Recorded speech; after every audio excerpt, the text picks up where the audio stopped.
too long, your nights have been empty. You've waited alone in the dark for the very last time. Angela is inviting you back to Hull House. Oh, Angela! Your party guests are here! To celebrate her homecoming party. And raise a little hell. Night of the Demons 2.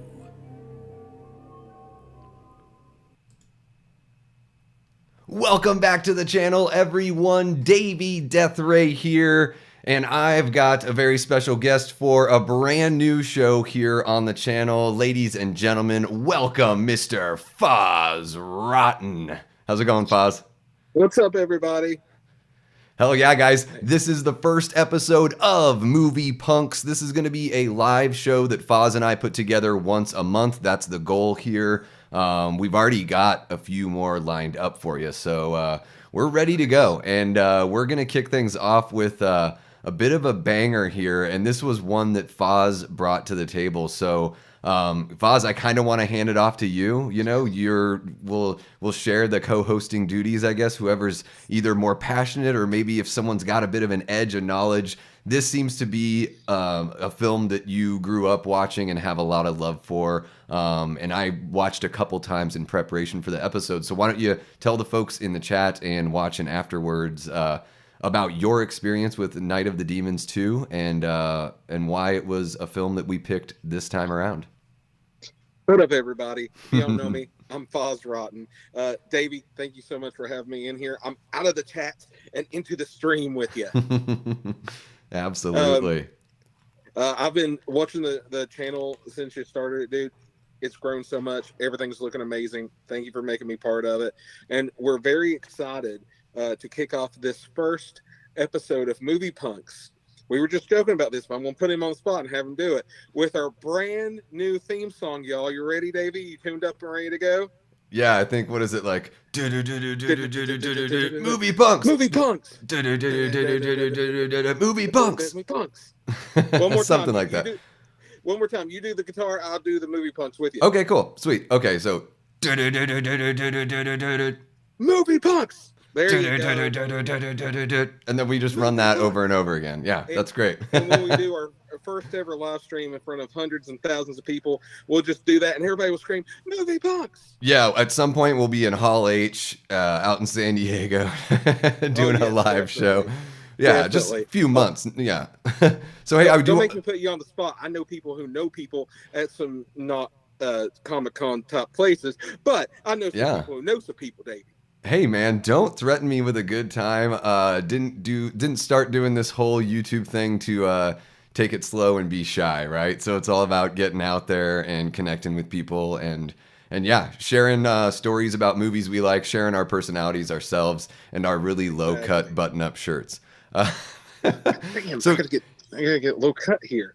So yeah, Foz, when I had first started the channel, I don't even know, it might have been like my second or third video or something, and I think you had caught that, and I don't know if you left a comment or something. It seems like such a long time ago, even though it was probably in like August that we first connected, and yeah, I hopped over to your channel, and I was like, well, this guy and it seems like we like a lot of the same things, so yeah, our relationship kind of started just like commenting on each other's stuff, sending some messages, and then, yeah, you know, the way these things work out is kind of crazy. You just sort of, you know, at some point you're like, well, let's do a show together, and then it turns from like, let's stop talking about it and let's just do it. So yeah, this is really cool. I'm pumped to have something to where, this is something that I've kind of been looking for where, you know, we can bounce off each other.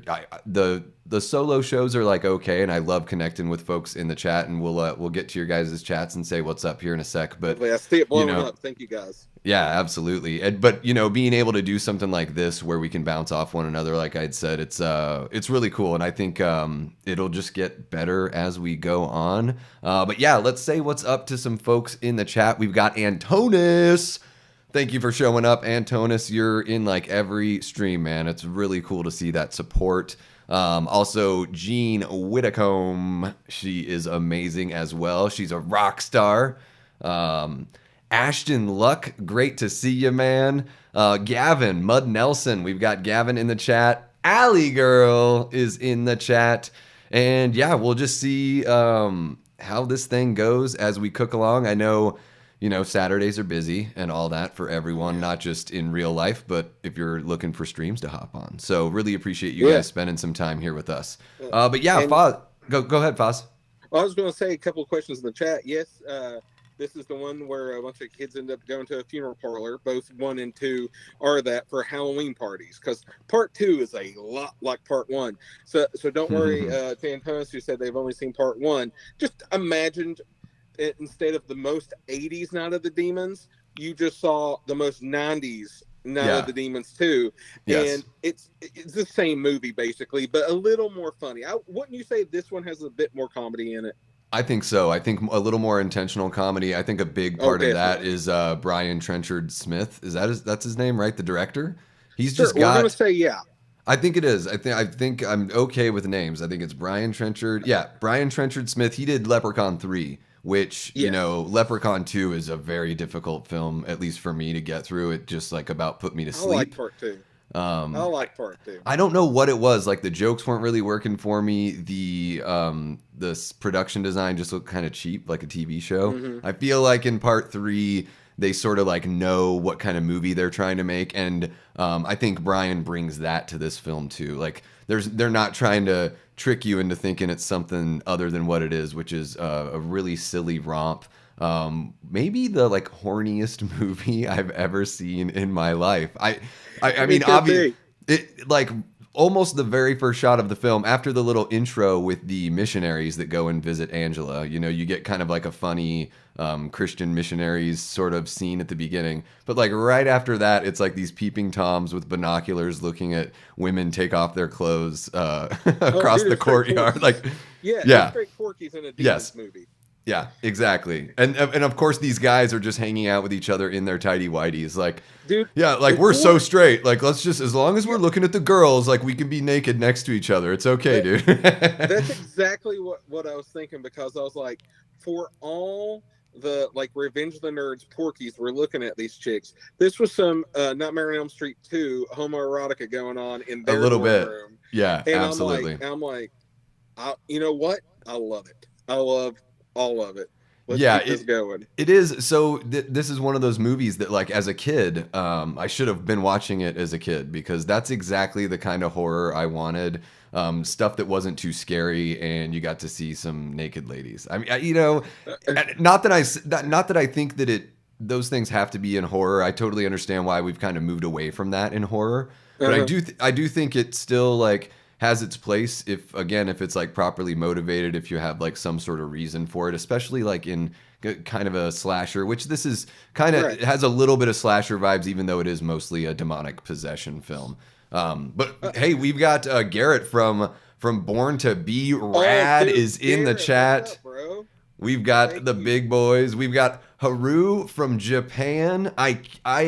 It blows my mind what can happen on YouTube, the people that can find you, the content creators and the audience as well. It's so encouraging and so awesome to see this community grow and to see people come from places where you're like, oh my gosh, we've got a regular watcher from Japan. That is amazing. Welcome back. That's awesome. Welcome everybody. And Garrett, yes, twinsies on this. I got the hat too. I just didn't wear it tonight. It's in the next room. Maybe I'll wear it next when we do Gleaming the Cube, and I can be big fanboy for it. Man, that's a movie that I grew up, like I have 4 older siblings, so it was one of those movies that, I grew up watching, even though I was just born in like 82. But, having older siblings that, were into that whole, I have 2 sisters. So of course in the 80s, my 2 sisters absolutely adored Christian Slater, of course. I do too. Like, give me a Christian Slater movie any day. Yeah, like Heather's, of course, Pump Up the Volume and Gleaming the Cube. That's a biggie for me.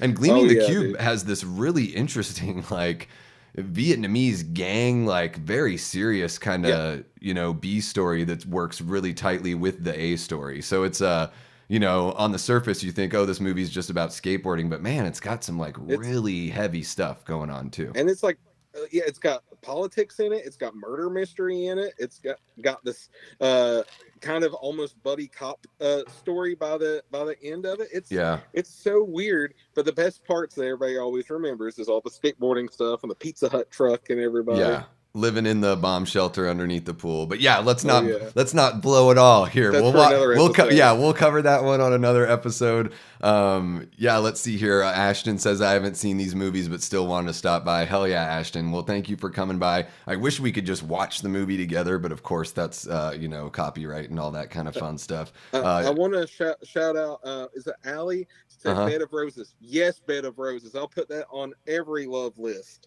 All right there. Oh, we go. the Untamed Christian Heart. Slater film. Yeah. Yes. Okay. Yeah. Man, I went through a Cuffs, Untamed Heart, all those a while back, just keeping up on that stuff. Periodically, I have to watch them. I love them. Yeah. No, that's those older Christian Slater. He had that whole Jack Nicholson kind of vibe. But yeah, so you know, Night of the Demons 2. It, you know, what cracked me up the first time watching it is a lot of the actors' names. You're looking at the IMDb, right? Yeah, I can bring that up. I was like professional, Davey. Because I'm like, half of these names sound like half-hearted porno pseudonyms. Oh, my know? favorite Z-Boy. Hey Z-Boy. Oh Hey, my Z-Boy, god. where you at, Z-Boy? Z-Boy. So yeah, Z-Boy to me, I'm like, this guy is like an 80s character that was like stuck in a 1994 movie because he's got that whole like that rabid 80s. It seems like every 80s film, like RoboCop has the guy that's like like has the weasel laugh, you know, and Z-Boy brings those 80s vibes to this 1994 film in such a, like, he is a standout character for sure. Me and Z-Boy share the same type of hairstyle, and he had that cool 90s shaved up under Jason Newsted kind of thing going on. And I was just watching him the whole time, like, I can have that haircut. You know, it doesn't matter that I'm 40. You can't have that haircut where I work. I can have that haircut. You know, if you've got the kinky kind of curly hair, then like you just let it go. I know it's kind of tough to tell. I just got a haircut, but I've got like really curly hair. It's absurd. Like I don't know where it came from, but yeah, it's Z-Boy has got that. You nailed it with the Jason Newsted. That's exactly what it reminds me of. I was going to say that since we're talking characters, now Rick was the other bestie, right? Like they were kind of like the two metalhead punk top dudes in this movie. It was Rick with the car, right? Yeah, Rick has the car. He's the one that's like, I'm heavily involved in the student body or whatever he says about the line he has about, hey, I'm not going to get busted for hauling jailbait. Yes, exactly. Like, oh, that's exactly who this dude is. Yeah. And, the reason I bring up Rick now, because I know we're jumping ahead, I just want to declare now that I think my Halloween costume might be Rick. I just need to find that mask he was wearing, that red ball cap going back, and I have my leather jacket. Yeah. I think I'm going to be Rick for Halloween. Yeah, because he's kind of it's like a skull mask, right? Yeah, like a skull mask. I'll find something similar. Garrett, you're real good at this stuff. Holler at me. Let me know where I can find a Rick from Demons 2 mask. Nice. And we've got, looks like a new person in the chat that I don't recognize from a previous stream. Castellar Danielle Garcia. Hello. Sorry. How we doing? Night of the Demons 2 has the best demonic breast scene. Yeah, that is such a crazy, creepy effect right there. And like pretty good practical effects there. I think that this film does a really good job with. There's even like at the beginning, there's when Mouse has like that nightmare scene where Angela like rips her lower jaw off. Like, that some of those practical effects just really feel like kind of a gut punch that sort of comes out of nowhere sometimes. I know I shouldn't jump to the end of this, but can I jump to the main last part that I had a problem with? Every single thing was perfect. The makeup was perfect. It was awesome. You know what I'm talking about? The last jump scare of the movie. The last shot. Yeah, it was 1994 CGI, and it wasn't Jurassic Park. No, it's the CGI in that last shot makes Anaconda look like high art. Yeah. You know? And the thing is, how many how many tongues did they have in that freaking movie? They could have just put a tongue coming out, like Yeah. like that big black tongue right there of Angela's. That he went in Yeah. like, It, let's jump to it. We got a demonic sex scene in here, and that tongue's yeah. while she's riding Z-Boy. Come on, man, you could have used that. Yeah, it is a really odd thing because I'm like, oh, well, that's kind of a to end your movie on that note is pretty rough, I think. And also I'm like, shit, this looks like it probably cost a lot of money for something that looks so bad. In 1994, do you think they were sitting around going, dude, that looks awesome? They were probably like, this is pretty big time for a movie that's like straight to video. They probably felt like it was pretty cool. Yeah, but 1994 CGI, it's I mean, it makes the bad CGI from the Mortal Kombat movie, which I love that movie. But even the bad CGI moments, makes those look great. Like that odd, like that whole reptile thing that happens in the underworld. It's just bizarre. But yeah, let's now we had kind of talked about like a little bit of a structure here, and I know that we're just so excited. So we're kind of just shooting from the hip a little bit here, but I wanted to pull up just so we can sort of guide the convo here. Okay. You had I mentioned just want to take a second to shout out Antonis though. Subscribe to me on there, please. Everybody subscribe. Thank you, Antonis. It's just Pause Rotten. I'm on Pause Rotten at everything if you want to buy me. Yeah, find him on Twitter, find him on Insta, and of course here on YouTube. And hopefully, I know that there was like a time where you kind of had to take or you took a break from one of your main channels because of a little bit of heartbreak about like a copyright kind of thing. But I really hope to see you telling that story. Yeah. Okay. Yeah, and I really hope to see you kind of come back and hopefully it was over I think it was over 5 years or something that my main channel I'd had since forever, since YouTube started, and I went, what's this YouTube thing? And I made all kinds of videos. I was really in it back in the day, and like 2009 2010 was my height, and then it was just like I got struck by BS copyright law that was nothing other than another YouTube user not liking the title of a video series I was doing. And he said, I came up with this first and said it was a copyright law. It took him over 5 years to get back to me and say, here's your channel that we totally took down for no reason. You were right. You didn't do nothing wrong. And in the meantime, I just made like band stuff, or I had a Foz Rotten official to do like music videos and stuff on. But like, yeah, I'm back on the Foz page now just because that has over 400 subscribers. I know don't sound like much being from that long ago. We just came from there. Yeah, just like today, you earn every subscriber. It's hard. So I would love to get over 500, like some people I know. Yeah. We are this weekend. We are celebrating 500 subs. It just happened a few days ago. It felt like the road from 400 to 500 just flew right by. So thank you guys so much That's awesome. Thank you, man. Really appreciate everyone that's come by and given the channel a chance, give us a sub, and we've got you to stick around a bit, and we hope to just see the channel grow, make more connections with other content creators, and just build a network of people that lift each other up here in the community. I love it. So that's what this is all about. And let's see here. Castellar Daniel Garcia says the Angela snake is terrific. Yeah, that thing looks awesome. A little bit of a kind of Clash of the Titans sort of vibe, but it's I really like the way that looks. Yeah. Also reminds me of Castlevania, like Medusa from Castlevania. Yeah. I'm a huge Castlevania guy. I was thinking of Freddy and Dream Warriors, where it becomes like the big phallic snake-looking thing. Yeah, is eating Patricia Arquette. Yeah, that's what I was thinking about. A little bit of that too. Yeah, absolutely.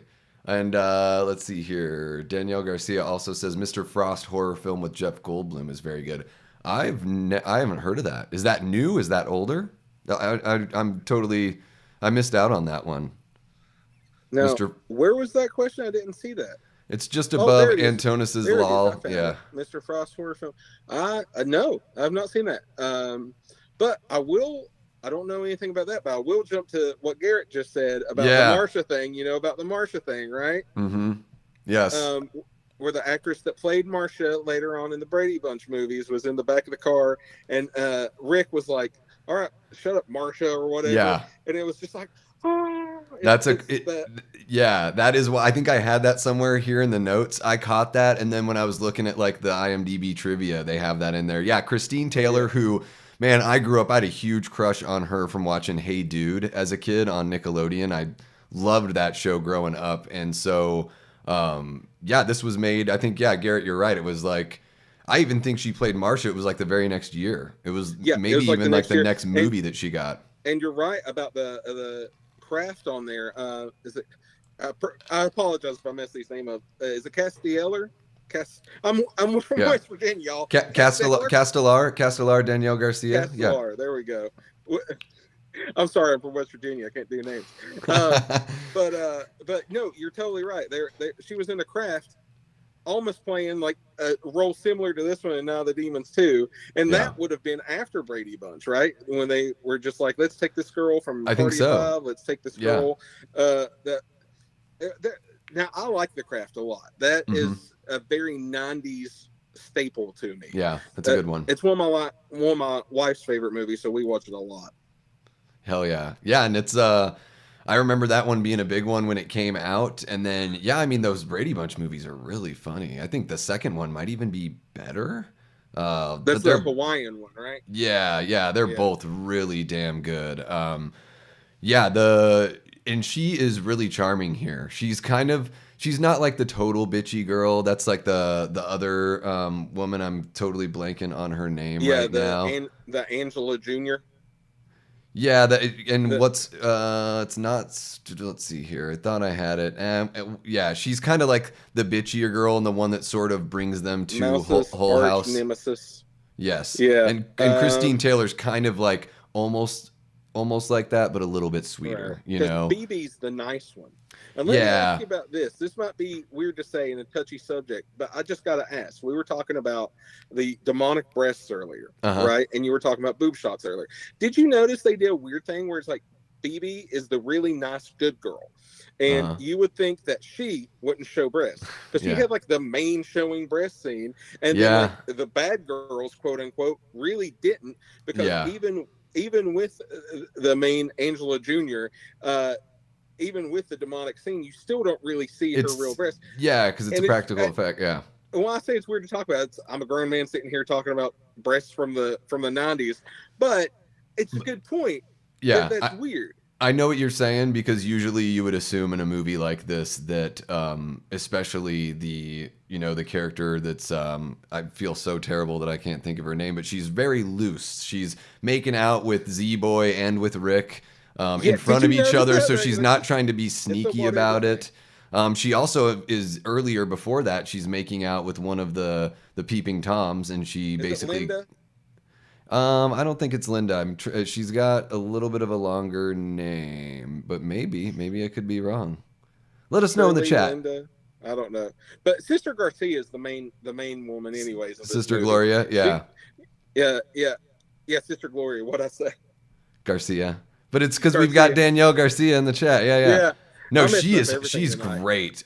Sister Gloria is awesome. I love that, bringing back that save a little room for the Holy Ghost. Like, she uses some iteration of that a few times. And yeah, she definitely has that really fun. There's a kind of like a training montage when they're getting ready to fight the demons. And I had no idea, but like the Super Soaker shot from Dusk Till Dawn is like a total homage to that Super Soaker. It's almost the same kind of shot where they move the Super Soaker into frame and like shoot it a little bit or whatever.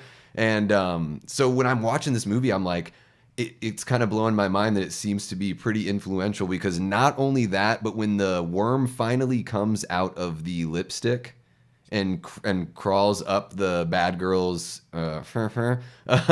it's very reminiscent of Evil Dead 2013. When Mia has the slug go, it's the shot is almost the same shot. And so I'm sitting there like, man, I had no idea that Night of the Demons 2 there's no way that these can just be coincidences. Like, the shots are way too similar to just be coincidences. But the thing is with the Night of the Demons original trilogy, I'll even put 3 into that, even though it's like way less popular than these two. These were staples. You walked into any video store, you at least had one and two Yeah. there staring at you. Yep. And if you see Angela on the cover, you're like, oh, I'm obviously going to buy this. You know exactly what it is. It's the most 80s movie ever, and then the most 90s movie ever. Yeah. And it doesn't pull punches. It's like, okay, you want it, you got it. Exactly. Yeah, it is like we were saying earlier, it's a movie that doesn't try to like mince words in a sense. Like it knows exactly what it is. This is about young guys trying to get laid and demonic possession and some really rowdy, fun music. Oh, yeah. And I think Morbid Angel. Yes, oh my gosh, man. It's that I was looking up the actress that plays Angela, and like in almost everything, she must have come from just being a dancer before being an actress, because in almost every one of her roles, she's playing some sort of dancer, or that dancing is cool. a big part of it. So that whole, because that's kind of like a staple in the series, right? In the first one, there's an iconic dance scene, and then this one, she has the one where she dances to the Morbid Angel song. Yes. She's swinging her legs all around, and the guys are just, they're That's just the first thing sucked I said to in. Davey when we started talking about this. I was like, dude, Morbid Angel. And he's like, yeah, Foz, Morbid Angel. I'm like, no, Morbid Angel. No, that is wild. I think they played Portland when I lived there. I worked at a dispensary just down the street from this venue called Hawthorne Theater, and they were playing Hawthorne Theater. A couple of those guys came into the dispensary. And as soon as they walked in, like, I don't really know them, like, just by their look. But I did, I just like you, I grew up, like, playing music and all that kind of... You can just tell when they walked in, I was like, these guys are in a band. Like, they just had this air about them, So... Excuse me, Mr. Angel? Yeah. So I just straight up asked them, I was like, are you guys playing tonight? Or are you guys in the crew? And they're like, no, we're playing. And I was like, oh, cool. What's the band? They're like, Morbid Angel. And I was like, shit. I've heard of you guys. Damn. All right. Well, what do you want? I'm not going to be too weird. When they said it, did flames start coming up? Like, oh, my pretty much. Morbid Angel.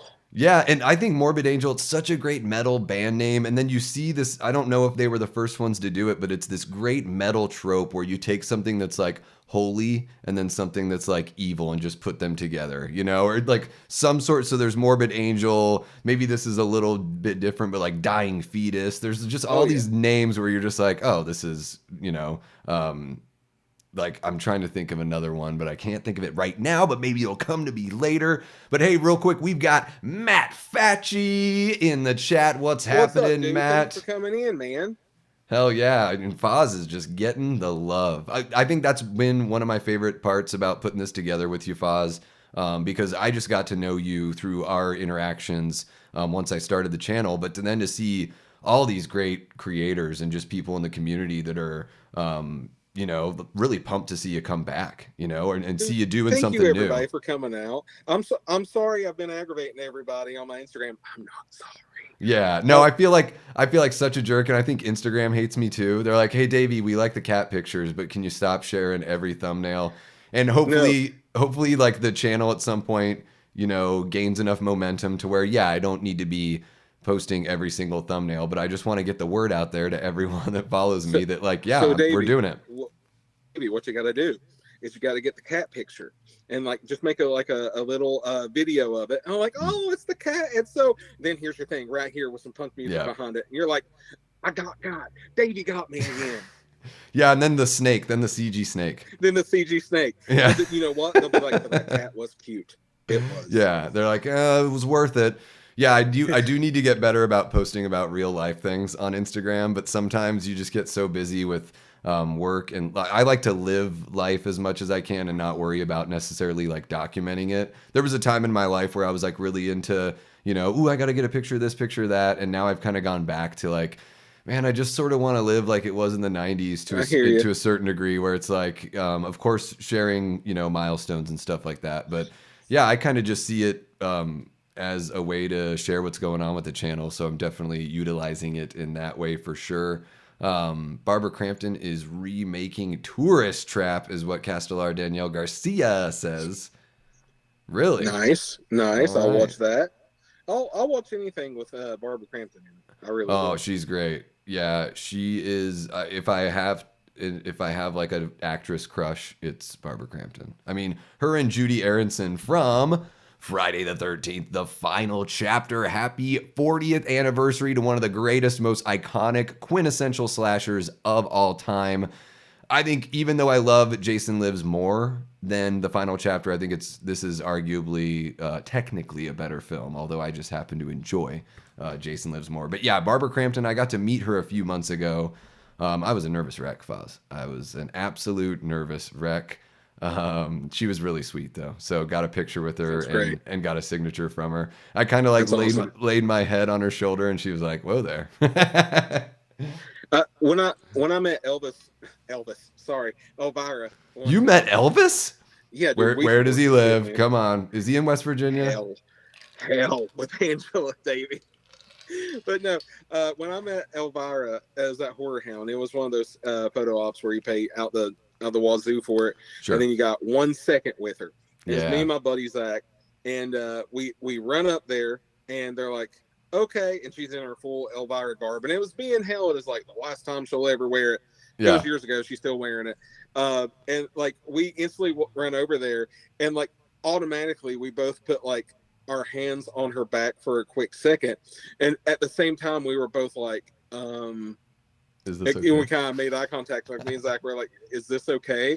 But then they took the picture and it's like, "Run, go," and we were like, "Well, I don't know if the photo was any good, but we just touched Elvira's back." Yeah. Yeah, I know that is when you meet a celebrity, especially now, with everything that went on a few years ago, people are just a little more hesitant to like shake hands and all that kind of stuff. And especially like if it's a lady, I certainly don't want to overstep any bounds. But when I met B Cramps, as I like to call her affectionately, B Cramps, I just could not. I was like, I have to get close. Like I just have to get, got to snug up on her real quick.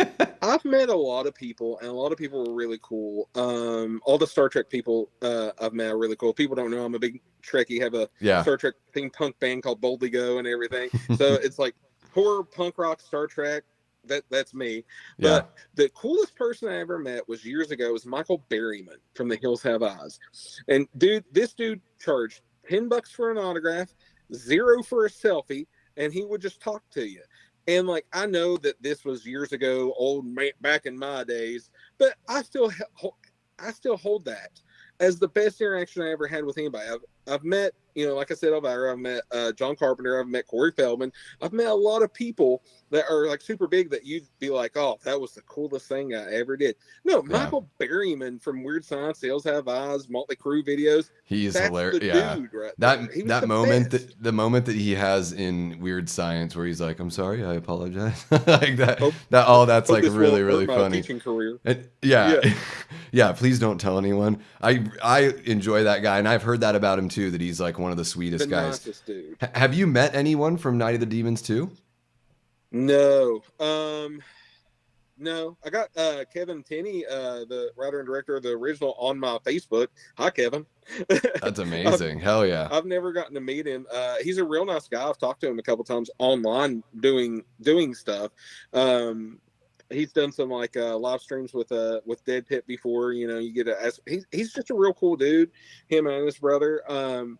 But no, I would love to meet somebody from this. I was thinking to myself, if I ever met Marsha, I would definitely not bring up any of her like big to do stuff like dodgeball or anything like that. Yeah, I would 100% get Now the Demons 2 the sign. Yes, or I would get a big poster Now the Demons 2 and get signed. It'd be amazing. Yeah, and she'd be like, "What are you doing?" Yeah, like, who is this guy? I'm sure she has people. You know how us horror fans are, right? We never let that stuff go. So whenever I met, what's her name? I can't remember now. Is it Shawnee Smith from the Saw films? That she was okay. And Who's Harry Crumb? I love her. That was where I first. I love that film. I love that movie. But when I met her, she came to. I don't know which Saw it was. Wasn't the last one? Maybe like the one before the last or the one before that one. She came to my local theater somehow and was signing autographs. And you had to buy a ticket to a movie to get in. To put this into time frame, it was for the Stepfather remake. I never actually watched the movie, but you had to buy a movie ticket. And since there was nothing really good playing, I was like, a Stepfather, I guess, because I thought about after this was over, I'd go in and watch it, but the time just didn't work out. And I just never ended up watching it. Anyways, I get in the line. Everybody's coming up with their Saw stuff, and I've only ever seen Saw 1. I've never watched any of the Saw sequels. It was kind of like one and done. Like, that was fine. I have no desire. Yeah. So I get in line. I come up to her, and at the time, everybody was getting their DVD signed. I didn't have any big poster or anything of the Blob. I wish I did. It's one of my favorite movies. But I laid down the Blob in front of her, and she like did a double take. She was like, "Haven't seen this in a while," and she was actually surprised in whatever year this was, like 2006, 7, whatever it was, to be like, wow, the Blob on DVD. Now I'm sure a lot of people take like their Shout Factory, Screen Factory posters and Blu-rays, 4Ks and everything to her, and it's normal. But in like those days, it was not. And she was like, who's this guy? Yeah, and I think that movie's one of those that's getting like more and more appreciation as time goes on. There's a whole bunch of great horror from the 80s that just didn't get like mainstream love, really, when they, like the Thing was a total flop when it came out. Like everyone, some people talk about that being the greatest like horror film of all time, but it was a total flop that was shredded by the critics. Nowadays, as popular as anything is freaking Killer Clowns from Outer Space. Yeah. Yeah. Did so many people just eventually see it that it like worked its way up to like Chucky level? I would say it's at least Chucky level. I remember like that being on HBO when I was in like 3rd grade. Oh, yeah. Was kind of like so I wonder if there's just people that have like, saw it as a kid, and then, people our age, and then what was that movie with the clowns? Yeah. And then they're also, it's had this resurgence because of just how cool the characters look. So when you go into like a Spencer's or like a Hot Topic and you see all these friggin' like Killer Clowns from Outer Space stuff, like it's pretty wild. But yeah, one of the things that I thought that Night of the Demons 2 did really well, like one of the pieces I really liked is kind of mixing that like religious school with the naughty element. It's a cool little trick they did, and I would say that Father Bob? I think Father Bob, yeah. He's the most laid back priest in the entire world. Yeah, Father Bob is lukewarm at best with his faith. I think it's very interesting that he's the one that's just sort of like, yeah, like demons are totally real. Like he doesn't take any of it seriously. And even as stuff starts to like crash down around them, and even when the possessed Rick is going to kill him, he's just sort of like watching it all happen, still like not even believing it. What? And the one question I had, let's be real film school theorists here for a second. And he was reading Catcher in the Rye that he was passed out to. What do you think that represents about him and his character and society in general in this deep, dark movie, Night of the Demons 2? Yeah, and I've never read Catcher in the Rye, so I don't even know if there is supposed to be some sort of joke. Or some sort of a joke or something, but it went way over my head because I'm not that film school cool. I'm just a guy who's watched a bunch of movies. Yeah, and then it's funny because he goes in one of the first scenes of the movie. He's basically telling Sister Gloria to like take it easy on these kids while she's practicing fencing with her yardstick. And another great thing about Sister Gloria, it's like everywhere she goes, it's like that yardstick is like propped up outside of the doorway. So like as she leaves a room, she just like casually grabs this yardstick. And then when they're doing the montage later and they're like filling up another kind of From Dusk Till Dawn thing, like they fill up balloons with holy water. From Dusk Till Dawn, they use the condoms. But then she opens up a drawer and it's almost like a scene out of like Hot Shots or something where she like opens up a drawer that has multiple yardsticks and she's like trying to find the right one to take on the demons. It's really funny stuff. She is very much reminiscent of the head nun in Sister Act. It was the 90s and I was sitting there thinking like, did they watch Sister Act, then Now the Demons and go, I got an idea. Yeah, and I do think it's like something that's sort of unexpected and works really well. I think like the religious element in this movie actually worked pretty well for me, I would say. Of course, the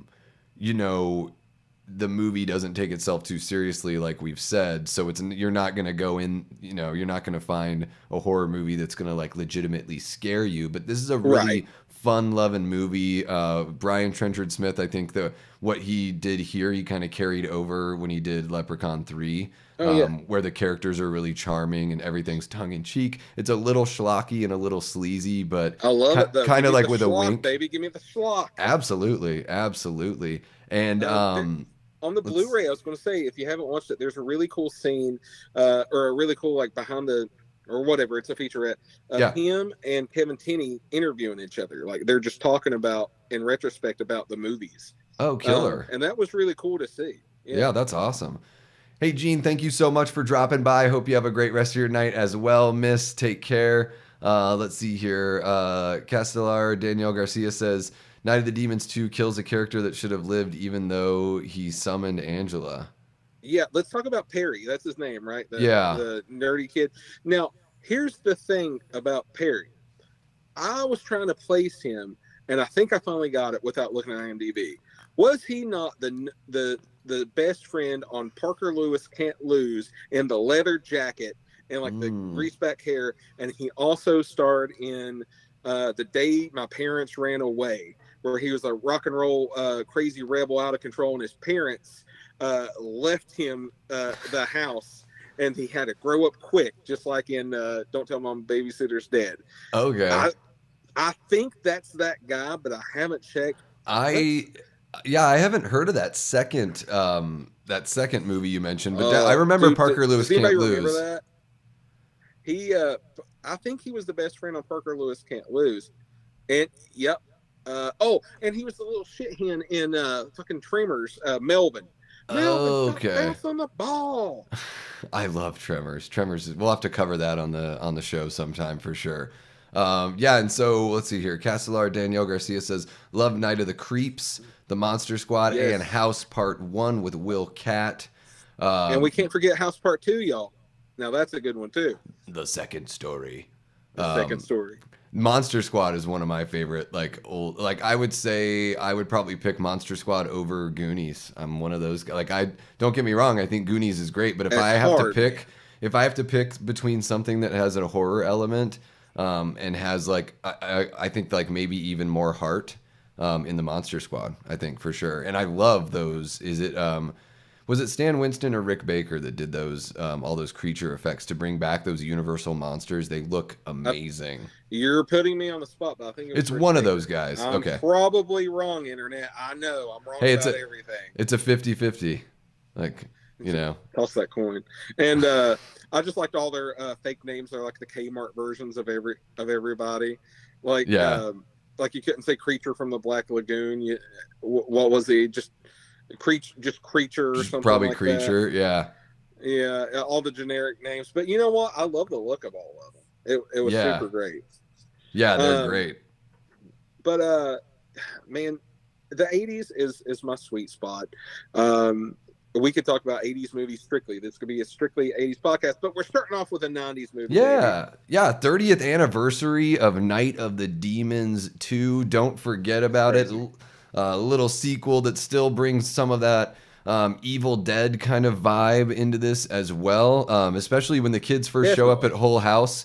They sort of awaken the demon, and you kind of get that that first person view that you sort of see in Evil Dead of the rush. Do you think Angela's a deadite? I think she, for all intents and purposes, seemingly so, right? And I think we've just discovered it here, people. And she is hoping to marry Satan, it would seem, from the opening scene, right? She's got the little devil and her on the cake or whatever, the cake that's covered in cobwebs. And then she has that awesome line, isn't she? It's devil's food. Now you're the Evil Dead expert. Isn't there something about a stream or something in that one, or is it just in Night of the Demons that keeps the demons in? Or is there anything about something around that cabin that keeps the deadites there? Or maybe not. Nothing that's explicitly said. It just sort of seems like once you show up and you start initiating contact with the deadites, that the area won't let you leave. There's certain things will happen that keep you keep you confined there. But also, I think, yeah, so there's the stream in Night of the Demons, and then I think in Demon Knight, the Tales from the Crypt film, there's something with that too, he where has like the blood of Jesus in that thing, and he can there's some sort he of has to keep being refilled every so often yeah. inside that little chalice of his, and as long as that is not broken, Billy Zane can't get past it. And I don't think of demons. Exactly. He can't invite his demons in and he can't leave, kind of thing. Which and that's why he gets Lowell from Wings to totally blow it for everybody. Oh my gosh, yeah, Thomas Hayden Church, who for some reason that guy sometimes puts in great performances and other times it's like this is so phoned in, right? Now, I will say this, people, and I will live and die by this. Wings is the greatest show ever. Don't at me. Wings is the greatest show ever. And one day I'm going to have a podcast, I've been saying this for years, called Sandpiper Air, a Wings podcast. So if anybody wants to hear mine and Davey's Wings podcast, we'll just go through and watch every episode and talk about them. I mean, I watched that show growing up. I don't remember too much of it. I haven't revisited it like as an adult, but I remember it being on a great cast, like a whole bunch of really awesome. I mean, Tony Shalhoub like cut his teeth on that one, and he's really awesome in there. And then is it Tim Daly is like one of the lead brothers? Mm-hmm. I'm struggling to think of the other guy's name that was in the TV movie version of The Shining. I don't know why I can't. Here's the interesting thing about Wings. Everybody in there almost has a horror movie. So you got Brian, who was in all these Stephen King adaptations, and what was it? Dracula Dead and Loving It. He was the Renfield character in there. Oh, yeah. He's been in a bunch of Stephen King stuff. And then you have the guy who played Joe. He's in a Stephen King, what's the Storm movie? Storm of the Century. Storm of the Century, yeah. He stars in that. And then the main woman in Wings, that Helen everybody loves, she stars in Slumber Party Massacre Part 2. She's the main star in it. And that movie is such a weird sequel. What a bizarre. It's like part like Nightmare on Elm Street, part the first movie, but really doesn't take itself seriously at all. Give me that guitar and I will love it and cherish it forever. I just want that guitar, man. Yeah. And then Tony Shalhoub was in at least 13 Ghosts, if not more. He's in the I've overthought this. And then we were talking about Lowell being in Demon Knight, and I was like, I bet you dig deep enough, you'll find some Roy and other people in some horror movies. Oh yeah, absolutely, yeah. And welcome to Wings Cast. Yeah, Jada Pinkett Smith is in Demon Knight as well. Oh yeah, dude. We better not talk about her. I don't want to be slapped by Will Smith. Keep Demon Knight out of your mouth, David. That's a meme right there. Somebody make that in the chat. Ronnie, get on it. Steven Weber. So yeah, Ronnie, thank you for that. That's Steven Weber. Yeah, Steven Weber. I do want to mention one thing. There's a moment where once the shit hits the fan with Angela and the boobs, the one chick's boobs grab the guy's hand and just Rick's hand and like sort of melt it.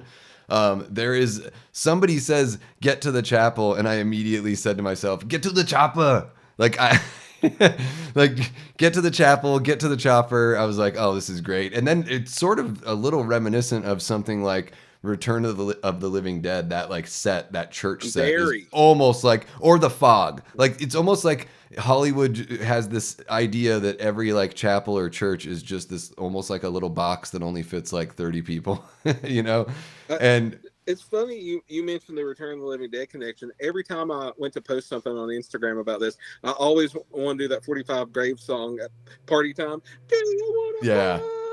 It's just the best song ever. I'm like, these movies are interchangeable here. They really are. Yeah, they the music is such a big element, right? And this soundtrack for Night of the Demons 2, there's Morbid Angel, so you've got like the really, really tough metal kind of stuff. And then you've also got that like LA rock kind of Guns N' Roses vibe. Band?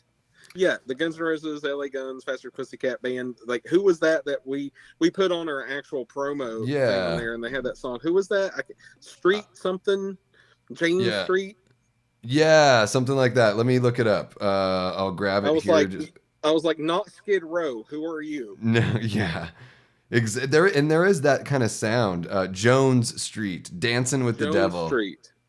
Yeah, Dancing with Yeah, the Devil. So catchy. they wanted to be Skid Row so bad that band. Oh yeah, they're like two guys. You can't have two guys that wear bandanas in the band. One person's got to like pick. You know, you have to pick one guy that gets to wear the bandana. The thing was about that band, it was 94. Grunge was even on its way out, and they Yeah. were hanging on to 1989 Skid Row. Like, that's how behind the times this band was. And I'm not judging that. I mean, hell, everybody likes that. But Yeah. I'm just saying, like, it's that band that's holding on, man.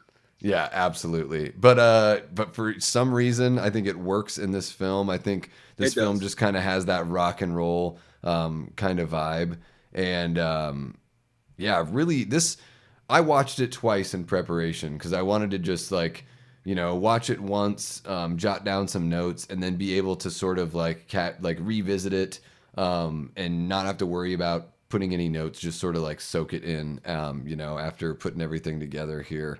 Let's see what we got going on in the chat. Yeah, I was looking over the chat. Like I said earlier, I agree. Wings is great. Wings, and just the 10 of us. Just the 10 of us. That's the Nightmare on Elm Street series, if there ever was one. Love that. I could talk sitcoms all day, dude. Yeah, sitcom. I mean, especially like the '80s stuff. I watched a lot of those '80s and early '90s sitcoms. One of my favorites is I love Head of the Class. Dude, and it's been breaking my heart with that dude that everybody's revealing to be evil, like the most evil person now. It was the computer guy in the back. Of the he was class. Dennis. I'm a fat kid. I was like, fat kid, we're cool.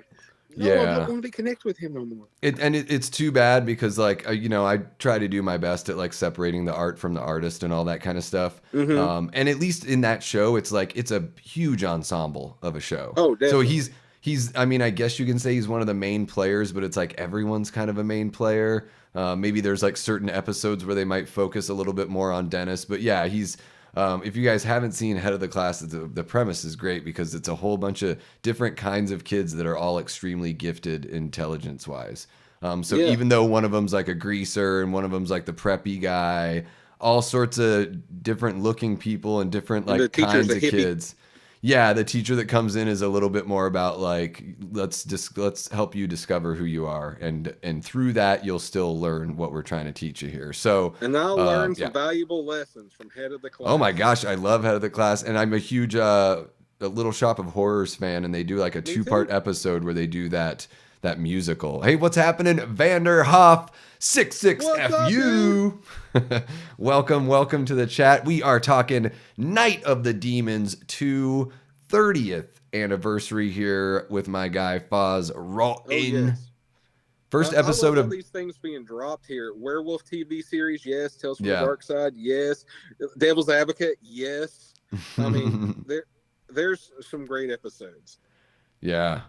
And Tales from the Crypt, I think, is a really good sort of... Oh, yeah. I'm a big, like, Twilight Zone guy, and I think a lot of those episodes kind of have a bit of a Twilight Zone sort of feel where there's, kind of a lesson in there, What, what's the one I always think of? I think it's Amazing Stories that has Emilio Estevez playing the video game. Is that Amazing Stories? I always think of that one. I am totally unfamiliar. I'll have to look that up. If anybody in the chat is there, let me know.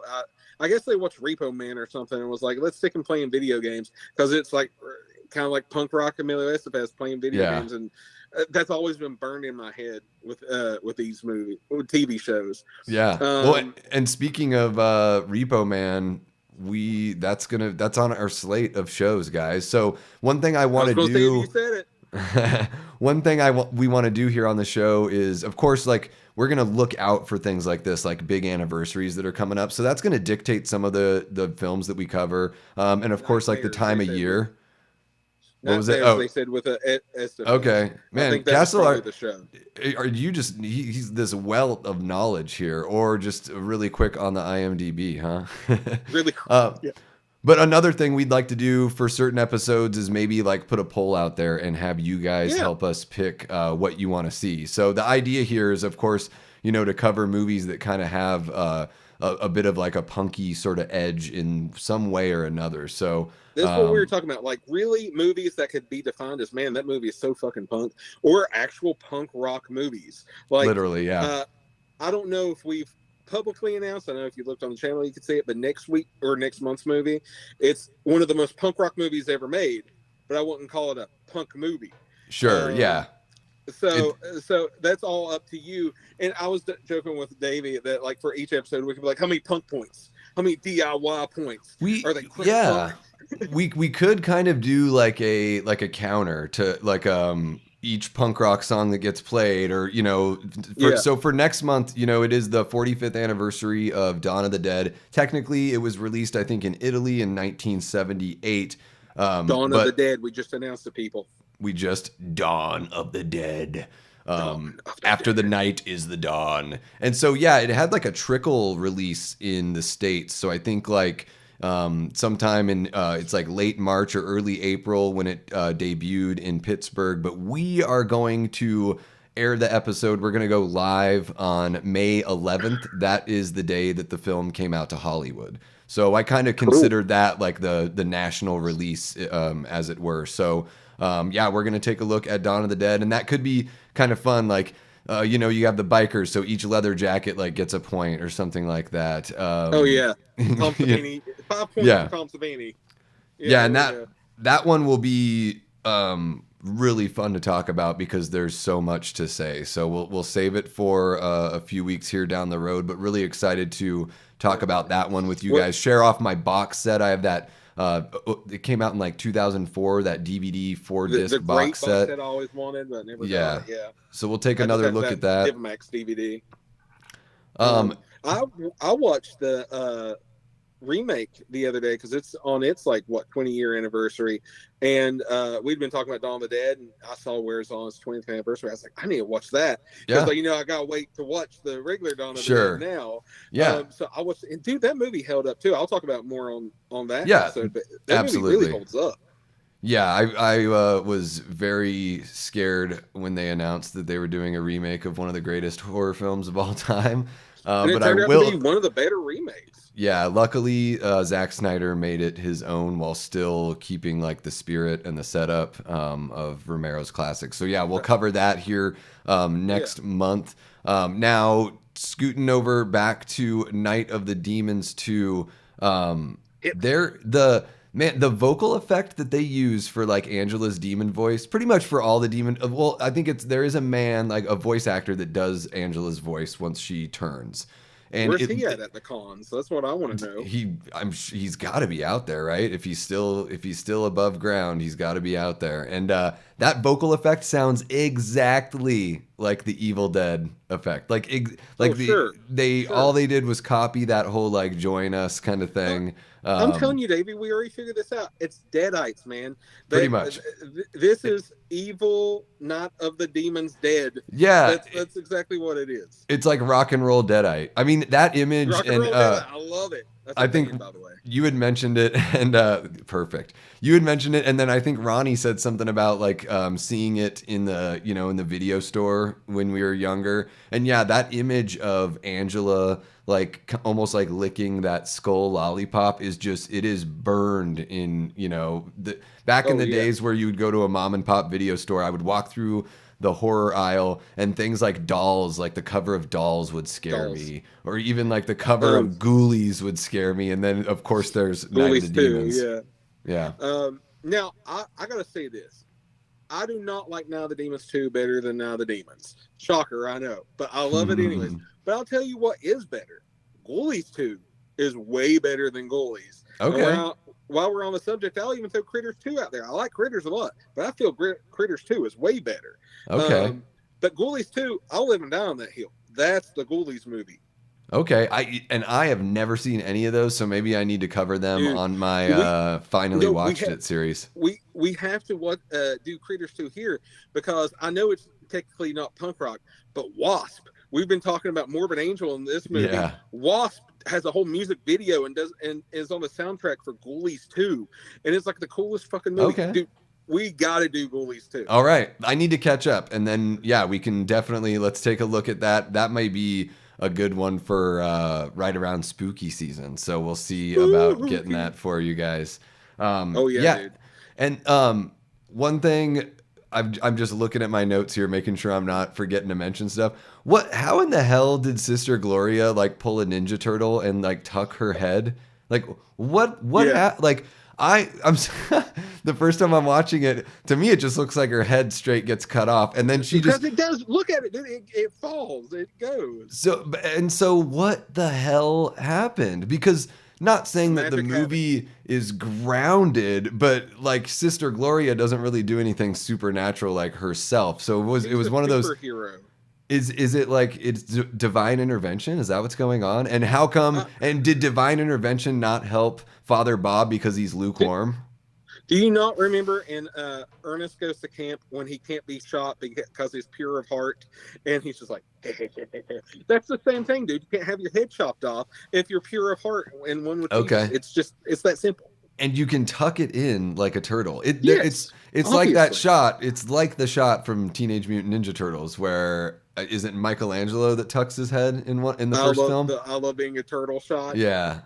I Yeah, love dude. being a turtle. That would have She been should've done great. that with being a nun. That would have been great if she did something like that. I want to point out that the head basketball rules, yes, it does. Yeah. And, Wasp was on the Dungeon Master film. Yeah, that's awesome too. That's some stuff to watch out for. But the head basketball scene, like he was, well, what was his name? Jim. Like, what's up, Jim boy, or whatever his name Yeah. was.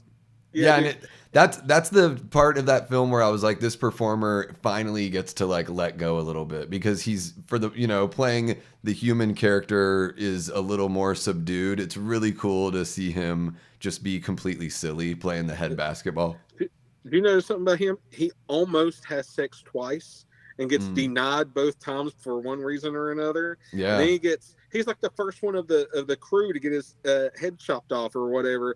And I'm like, boy, they really must have hated that character.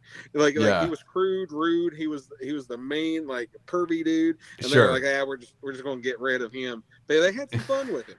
Yeah, Angela cops a feel on him, and he thinks that it's Christine Taylor doing it. Yeah. He's like, well, hey. He's like, whoa. He's like, save some. Don't like. He's basically saying like, don't make me, right now. Yeah. I love this movie. And talking about it just makes you feel like you're a teenager. Is mom going to walk in the room? Can I say this? Yeah. That's always one of those things because it's like that meme. It's like when I watch Now the Demons 2 and no one's in the room. It's just like you're at the Catholic school and it's like the priest and the nun talking. And as soon as mom walks in the room, boobs attack. Yeah, boobs attack, or it's like full frontal, like bush nudity. Like it's like, oh man, they had to walk in at that point. Bush. They do got yes. Dude, this movie's wild. A lot of people say you can't make these movies now, but this is basically softcore horror comedy, and it's so crazy. You can't make this now. Yeah, I mean, it would still be like a direct to DVD. It would be, like straight to Tubi is what it'd be. Very low budget. To put these things in movies that are released theatrical. Yeah, we may be well past that age, but I do think there is, not that I advocate for like little children to watch like explicit material, but I just look back to my own experiences being a little boy, and it was exciting and fun to like watch a horror movie, and with the promise that maybe you would see a little bit. And they're like, dude, that's the Wild West, but it's there is a sort of like curious innocence to that. It wasn't like, it's tough to explain it, but when you're a little kid or prepubescent, but you're still excited and curious and all this stuff, it is, in a way, it's sort of like, oh man, there's like, that doesn't exist for, like, there's nothing like that for kids nowadays. They would have to dive back in and watch things like Friday the 13th and Night of the Demons 2. They would have to go back and basically relive that era of film. So I guess it's always there. So even if we don't see it in modern film and it never makes a return, like, that era is there. It's documented. You can pause it on Linnea Quigley bending over in the first one, or her dancing in Return of the Living Dead, which I've never done that before. I've never paused those. Yeah. One thing that I've noticed over and over again as an adult, is I'll be talking to people our age. I was born 83, you were born 82, you said. Mm-hmm. And you will have the same conversation reminiscing of, man, how crazy was it whenever I rented so-and-so movie, and that was just crazy. I was way too young to watch that. Yeah. And it's like, oh yeah, you got a kid about 11, 12 now, which is older than what we were when we were watching these movies. Yeah. And I'm like, have you shown them that Return of the Living Dead yet? Oh, man, they're 12 years. I can't show them that. Yeah. I'm like, we're just sitting here talking about how young we were watching these movies. Yeah. Like, I remember watching a lot of these movies way too young. Now looking back on it, but at the time it's the Wild West. Yeah. It didn't matter. Well, and some of these, like, you know, I would see on the USA Network or something. So all the nudity and the more foul language was taken out. So you're sort of seeing them sanitized a little bit. But of course there were those movies where you know, rent it on VHS, or an older sibling rents it, or you watch it with them. Mm-hmm. My parents were actually pretty cool. I was brought up in a religious household for sure. Like, and it was a really, you know, it was warm. It was, you know, there was no, to me, I didn't feel like there was any weirdness with that in my upbringing. And my parents, anything that they watched, they would let me watch with them. And if it ever got to like, nudity or sexual stuff or whatever, they would make me, you know, cover my eyes, all that kind of stuff. But I could still watch, like, you know, maybe by age 8 or 9, I was watching rated R movies with my parents and just closing my eyes during the stuff they didn't want me to see. So it kind of felt cool that they were, you know, understanding and wanted me to, you know, be a part of the family event of watching the film. Because back in those days, it's like you didn't really know. You just, and if it was rated R, you just kind of assume that maybe there is a possibility that there's going to be some sort of love-making scene. Which, speaking of, in this film, the BB love-making scene, and that actress was told that the camera wouldn't linger too much, and then when you watch it, you're like, man, the camera's really lingering here. And that's another moment where lovemaking gets interrupted, right? Because of some screaming. Can we talk about? We've already mentioned the best love-making scene, and it was between Z-Boy and Angela. Whenever he was like, "Don't run from Z-Boy now," oh, she didn't run. She came right for you, Z-Boy. And then, like, just that scene was so obnoxious with like the tongue coming out. Oh yeah, grinding on. I was like, she like watching this right now. Doesn't she like pushes him down the stairs or something, and then she's just kind of grinding and groaning on him. It is a bizarre. I mean, and you know what? Z-Boy deserves it. He's been playing tricks. He's been twisting the signs around on the road. He wears the Wolfman mask and scares Mouse. Yeah, what's really weird is he switches them, and then they still end up at Whole House, even though he switches. I guess everybody just knew the way. I don't know. Like, you really didn't have to switch the signs. Just, I don't know. But here's my question. The next day when the cops and stuff come, because they said the cops here, they must have already left. Do you think the signs messed them up and they went to the other house? Yeah, never even thought about that. That's an odd plot hole that I thought. I was like, well, we never see the police. We don't even like it. They could have at least like maybe their bodies, maybe they're demons in the house, and they're still wearing their uniform. Like, they could have done something with that element. But yeah, seemingly the police never show up. Once again, Father Bob letting everyone down. This guy is a joke, people. I'm actually kind of getting worked up here, Foz, about Father Bob. Father Bob, come on. Well, because I guess they're playing against type, right? You would just figure that all the religious people would be stuff shirted or whatever. But yeah, Father Bob's got this. He basically tells Sister Gloria, like, look, if you don't ease up, like, you're going to have to go get your malaria shot and go work in Africa. And I do want to say what's up, Bud and Blaster in the chat. Hey, Davey, what's up, man? Congrats on 500. Thank you so much. Really appreciate that, man. And yeah, USA up all night. I was just about to say, let me do it. USA up all night. Dude, last night, Joe Bob showed Toxic Avenger, and it felt just like watching USA Up All Night back in the day. That was where I first saw that film. A whole bunch of trauma stuff. The better trauma stuff of the early 80s and all that. And a lot of people remember, of course I do too, Gilbert Gottfried being the Up All Night guy. But I remember, is it Rhonda? Rhonda.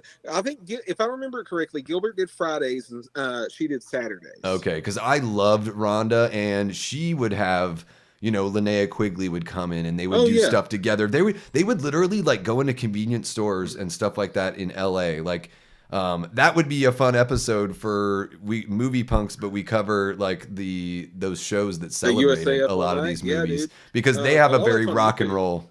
Yeah. Very. Yeah. And if it's on YouTube, we might even be able to show some clips. So, I yeah. need to dig through old boxes somewhere in here, and my memory about this could be completely wrong, but I remember so clearly I had a VHS filmed off USA Up All Night one night. Me and a friend were watching it, and we stuck a tape in and was like, we're going to film this. And I don't know if they were showing Toxie or what, but it was definitely a Truman night because Lloyd Kaufman, Sergeant Kabuki Man, NYPD, and Toxie, and we're doing the love connection with Rhonda Shear, and she would ask them questions and they would answer it, in their characters or whatever.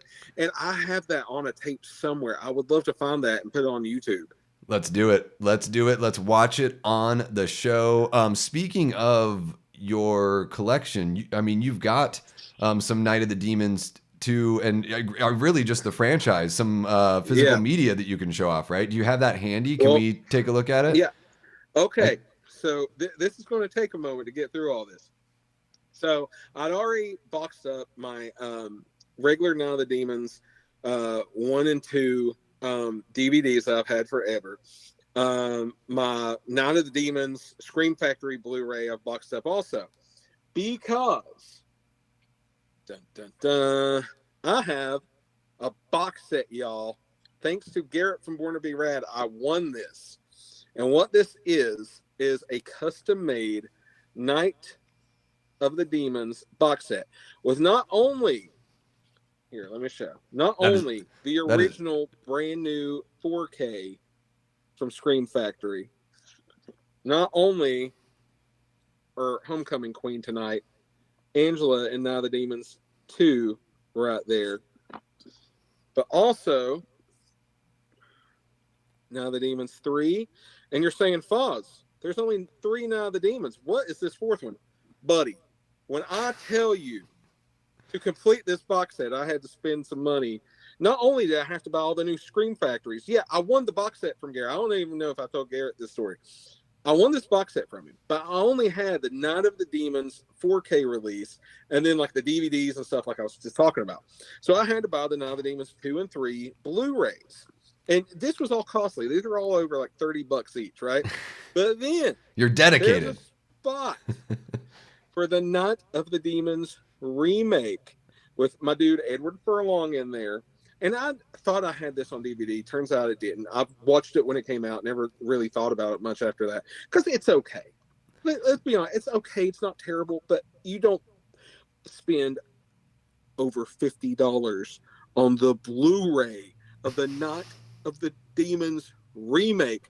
Because it's so rare and hard to come by now. This might even be a Canadian release. I don't know. But boom. Now the box set is complete.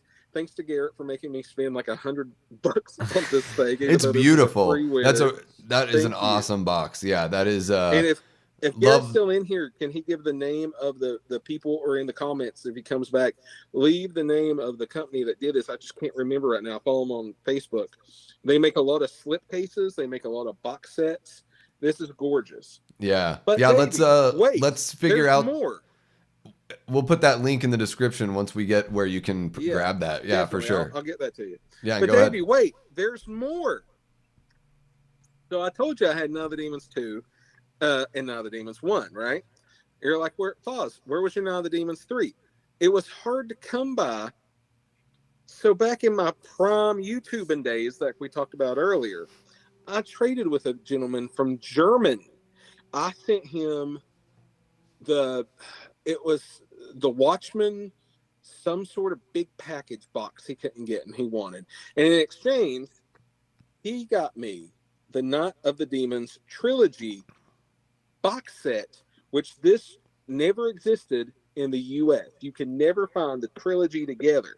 So I probably haven't even broke these out since like 15 years or something like that. Are those DVDs? These, honestly, like 2009, 2010. Yes. So Night of the Demons, Night of the Demons 2, And then the main reason, oh, I'm messing these up. You got Now the two, Demons, right? yeah. And then Now the Demons 3 is the whole reason I got this, because it was killing me not having this cool box set. Because I just used to watch YouTube videos all the time of European releases, Japanese releases, all this cool stuff that they had that we did not.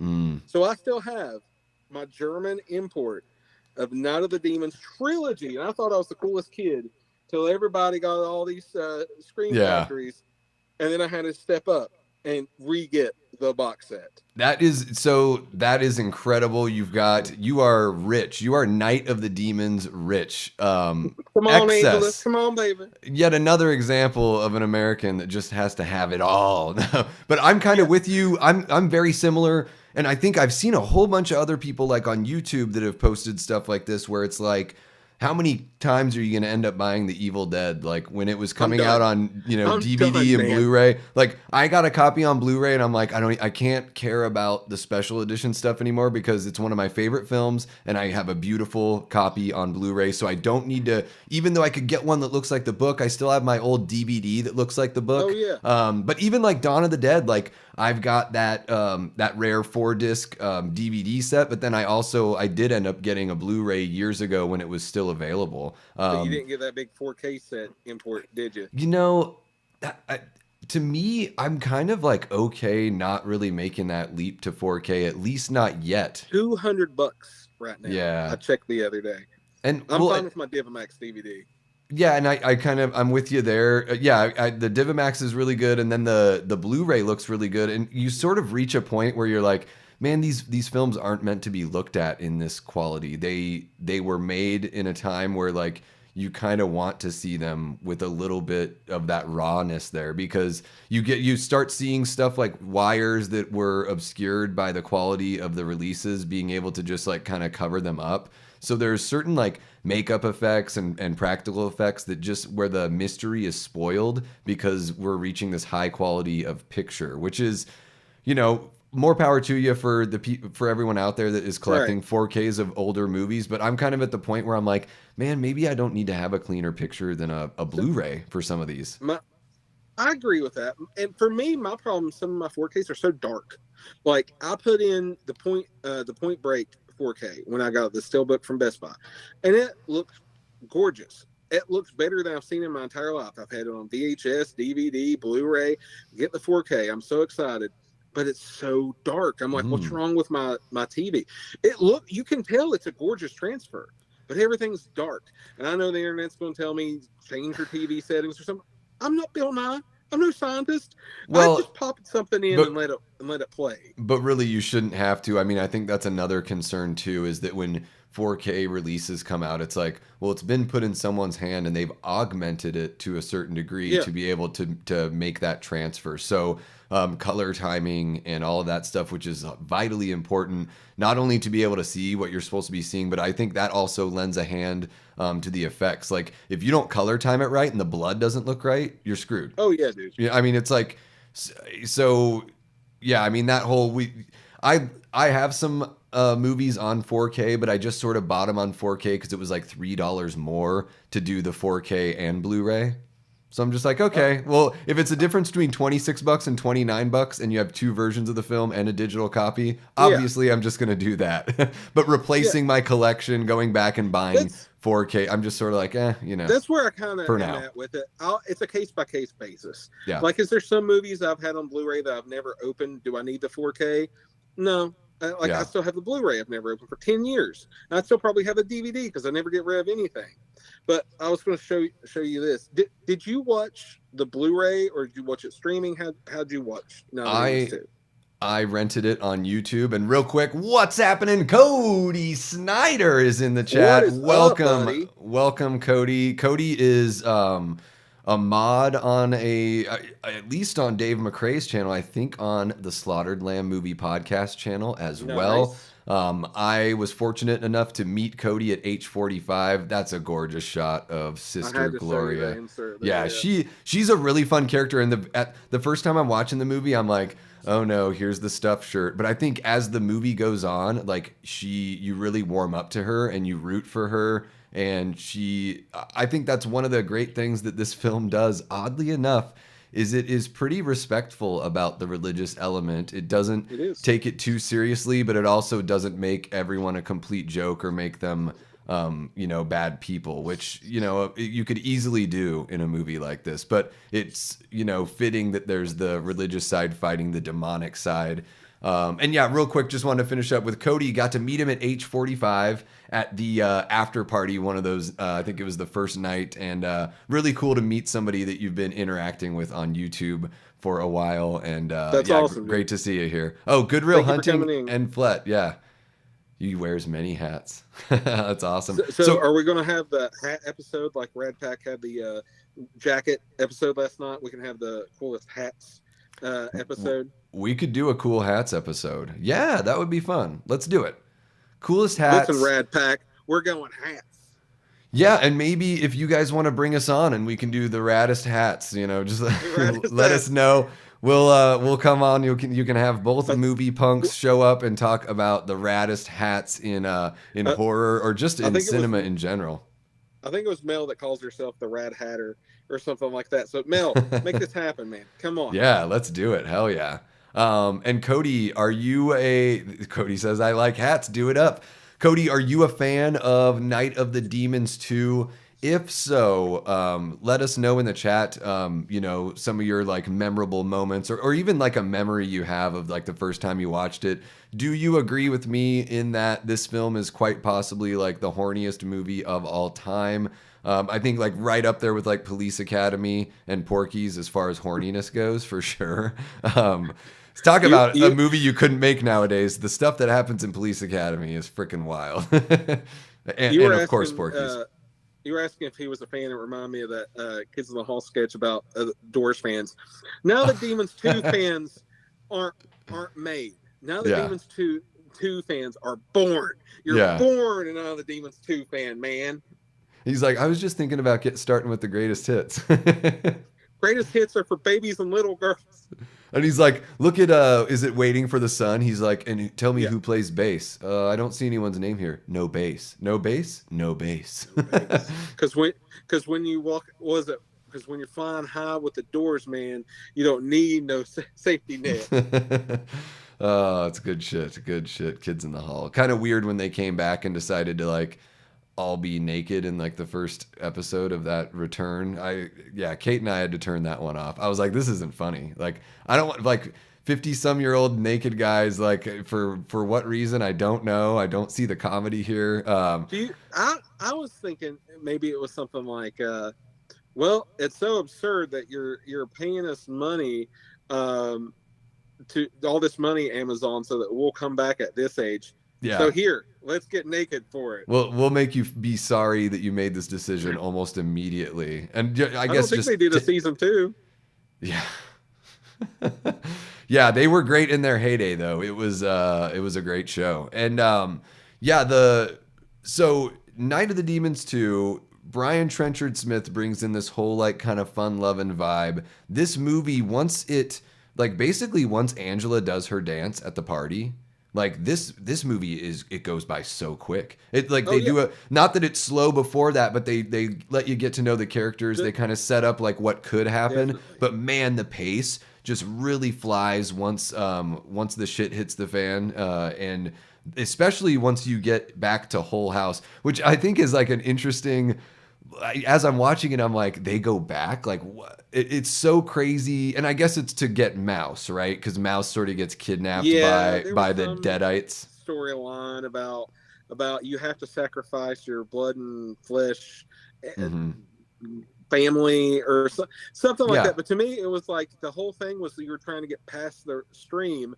Now you're past the stream. You can take over this whole entire Catholic school.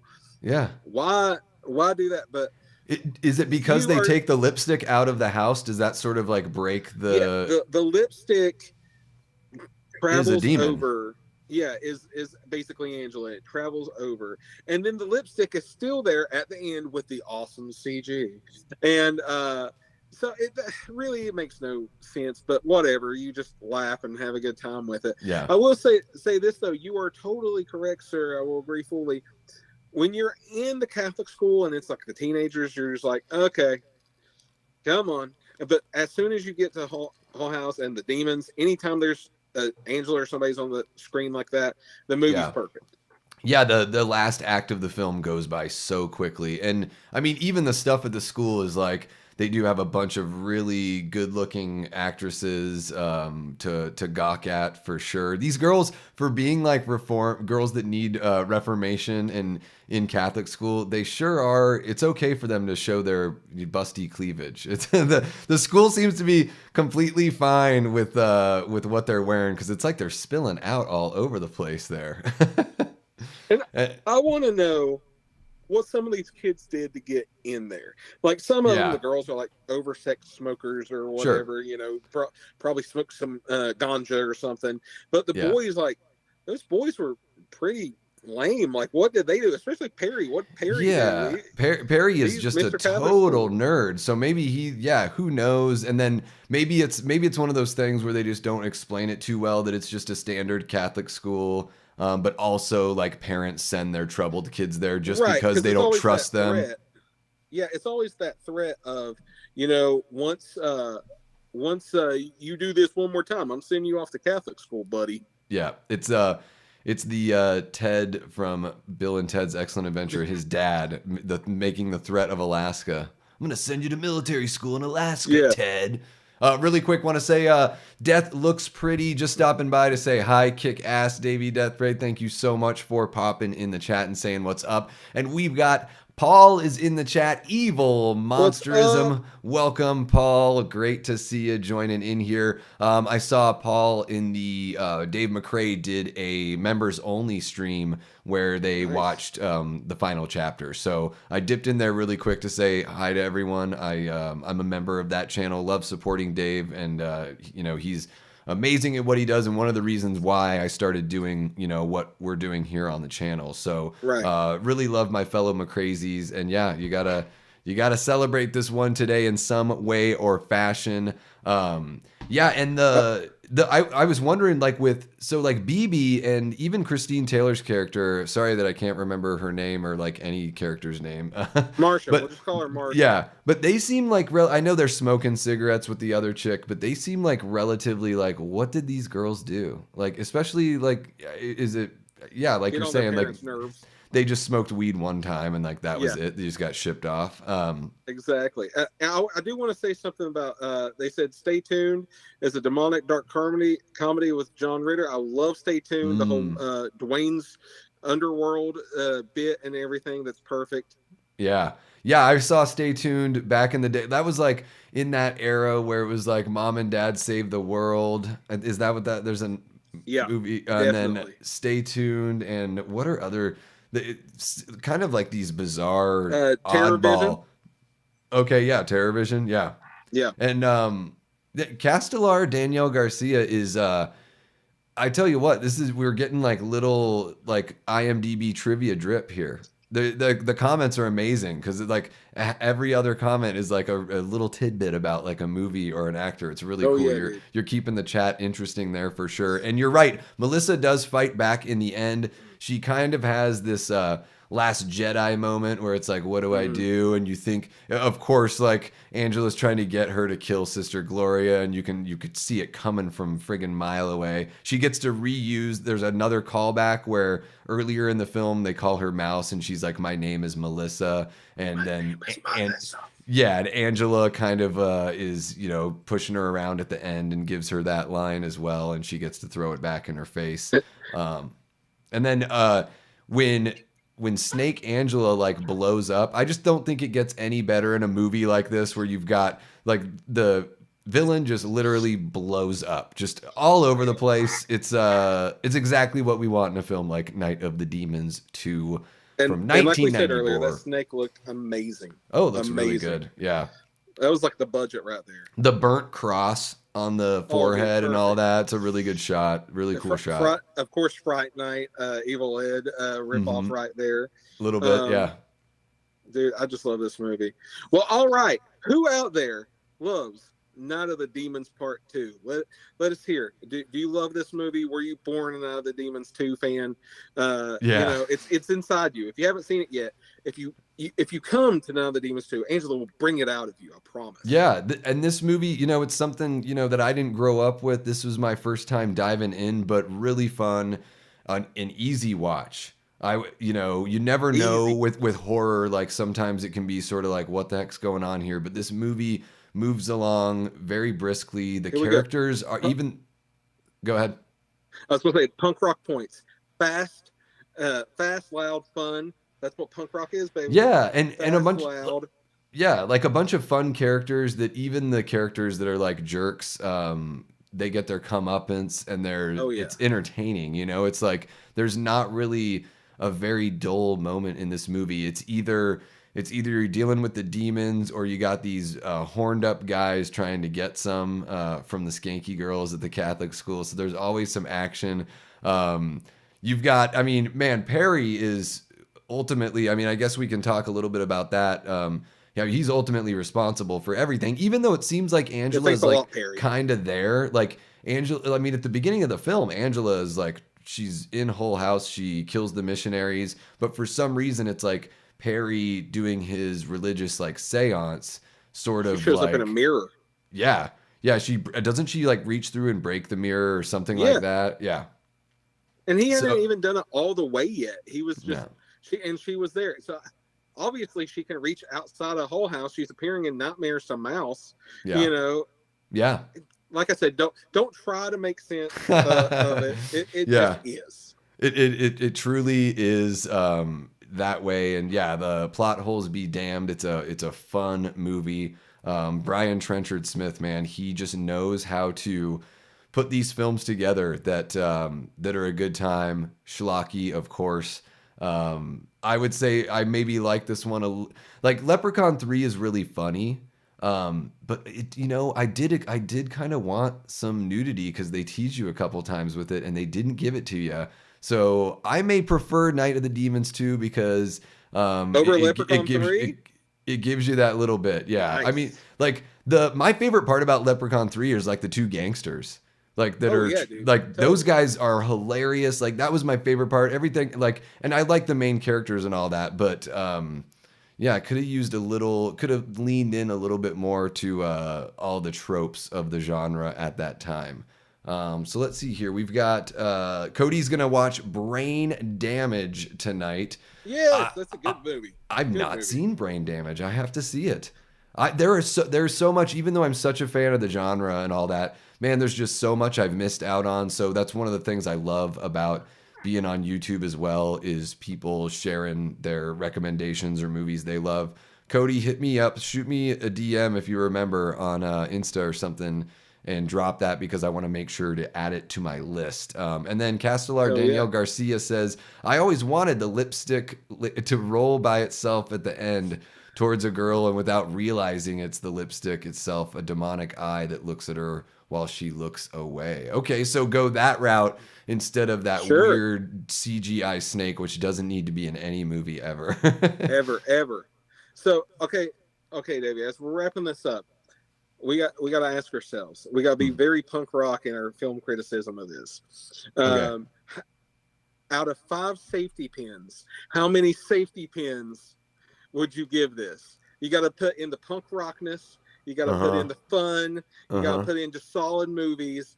So the movie Punks, 5 safety pins. That's the first thing I could think of. Okay, If that's you get- great. I love it. I love it.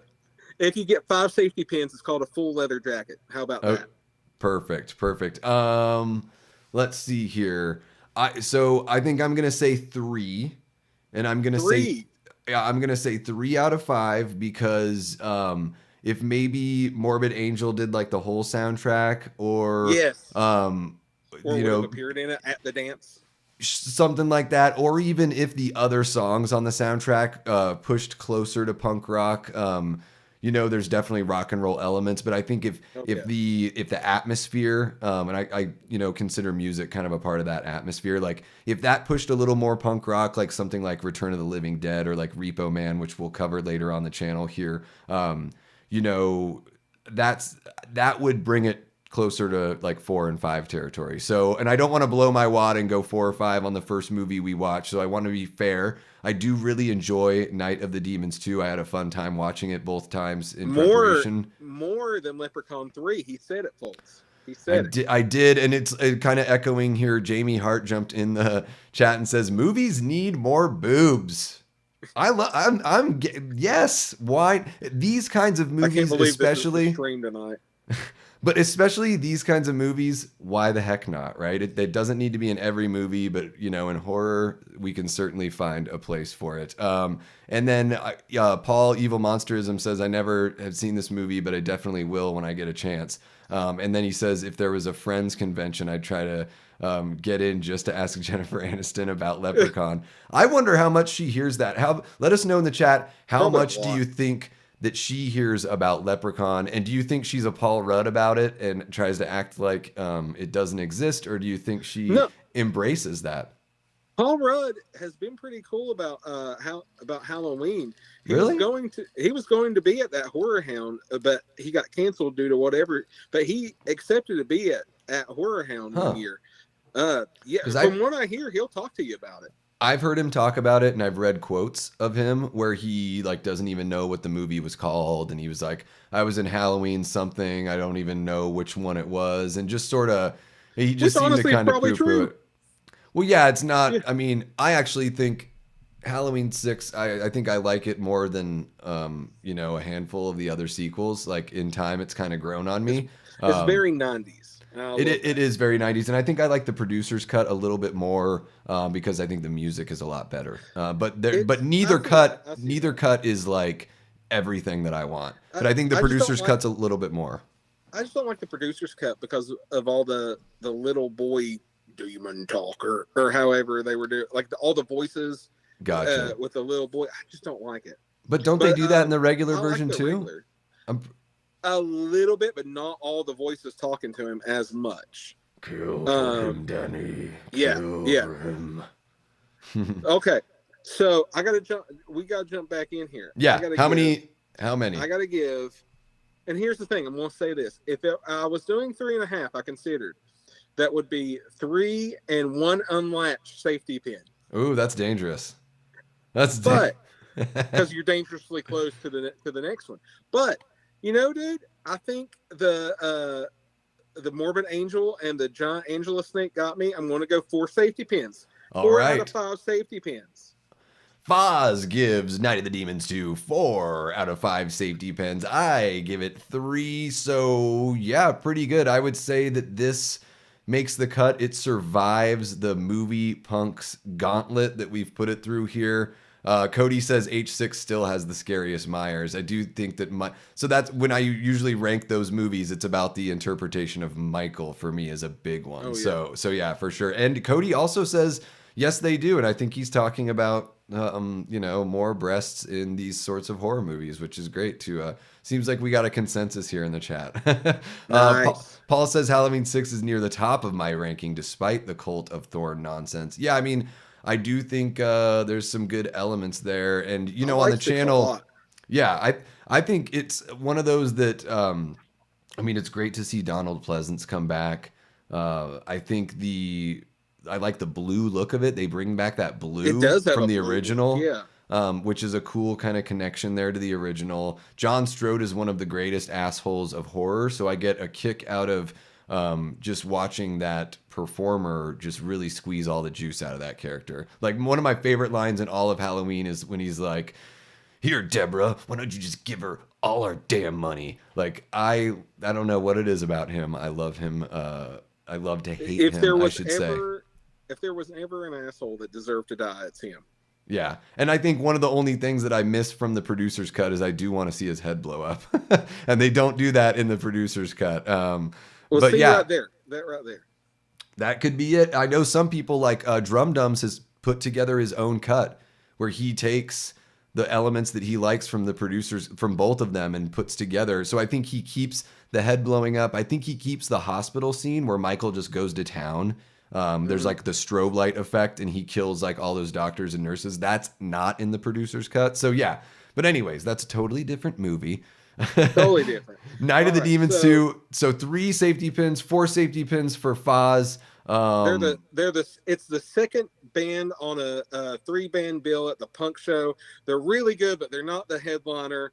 And we'll say that they're the band that you're glad you're finally getting to see, but you're there for the headliner, but it's a nice bonus. For sure. Yeah, maybe it's like the first time you've seen them and you're like, hey, that was actually Yeah. pretty good. I've never been to one of their shows, but I'm happy that I saw them at this other band's show.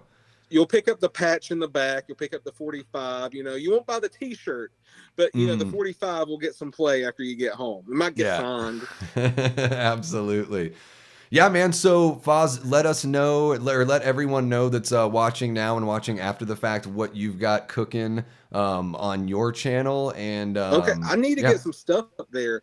I do a lot of well, whatever you call them on here, shorts. They're reels on Instagram, they're TikToks. That short form seems to be the best way I can do stuff right now.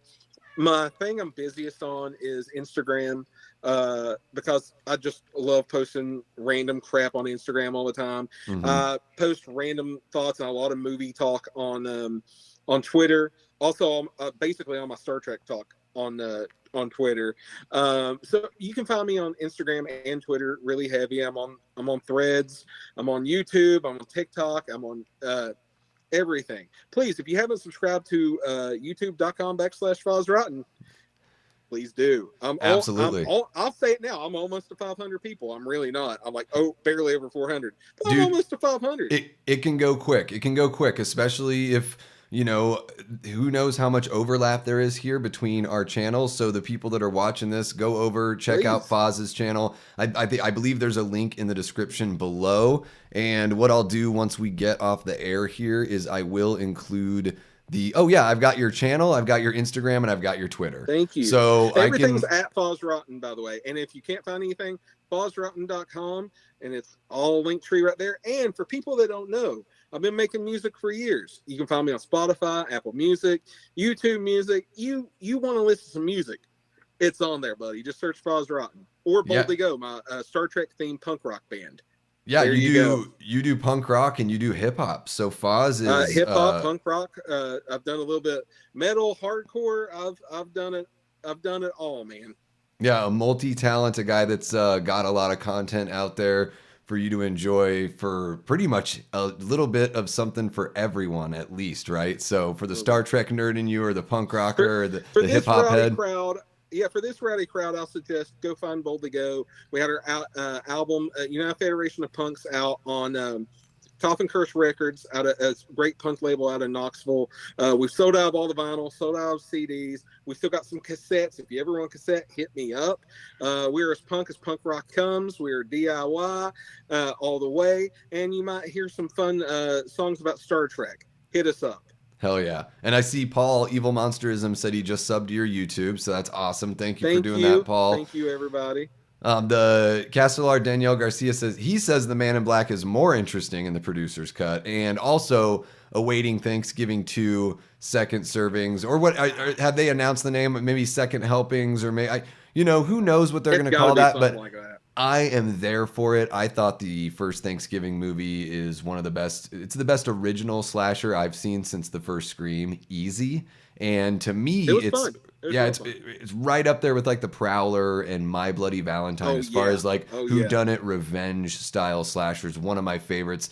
Admittedly, I'm not the biggest Eli Roth fan for all of his movies, just because some of the sensibilities and some of the taste is a little bit different than mine. However, it seemed like he put so much love and care and study time into putting together a masterclass in slasher filmmaking with Thanksgiving. So I'm pumped to see what's next. This is the way I was feeling about it.